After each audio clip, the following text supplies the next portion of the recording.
Okay guys, welcome to another example. In this example we need to use nodal analysis to find the voltage at this node and at this node. So in nodal analysis we are applying KCL, Kirchhoff current law, to find the node voltages. So this is a node and this is a node, and we need to find those node voltages.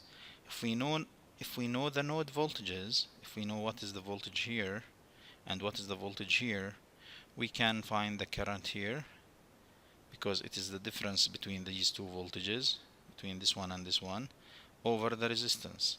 And we know the current here, because it is the difference between this one voltage and this one voltage, these two voltages, and over the resistance, and so on. So if we know the node voltages, we know all the currents in the branches, and based on that we know all the detailed information that we need about the circuit. So let's start.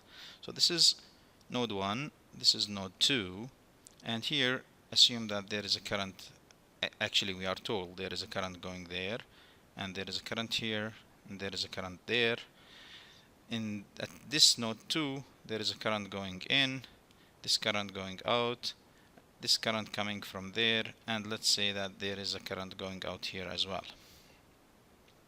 So we have two nodes, we write two nodal equations, and at node 1 we have the current coming in, that is 5 amps, equal the summation of the currents leaving. The summation of the currents leaving are V1, the voltage of the node 1, minus V2 over 4 ohms. This is this current, plus this current which is leaving. It is V1 minus 0 volt, that is the reference voltage, this one, over 2 ohms. If you multiply everything by 4, we get here 20 equal V1 minus V2 plus 2V1.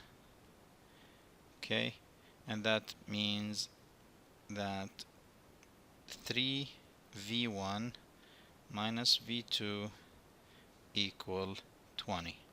So this is equation number 1 from node 1. At node 2,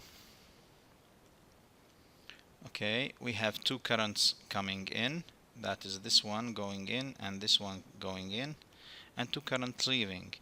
So the currents going in, they are 10, plus what's going on is V1 minus V2 over 4, equal the currents that are leaving, and the currents are leaving 5.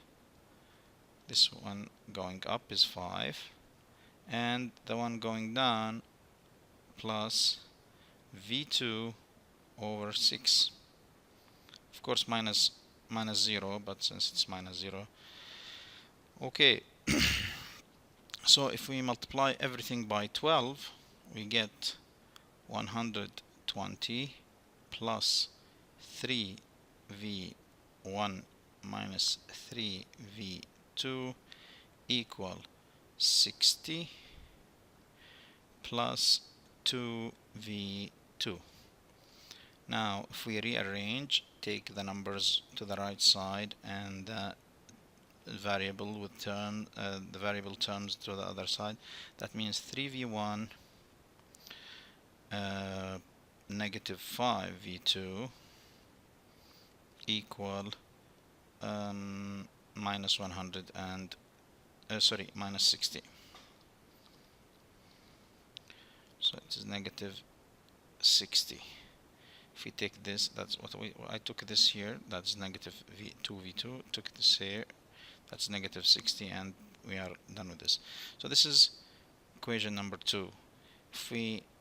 If we arrange them, put them here, so 3V1 negative V2 equal 20, and 3V1 negative 5 V2 or minus 5 V2 equal minus 60. Now this is almost straightforward. If we take this minus this, so 3v2 minus 3v1 minus 3v1, that's 0, minus v1 minus minus 5v1, that is minus this is v2, minus v2 minus minus 5v2, that is minus v2 plus 5v2, which leaves 4v2,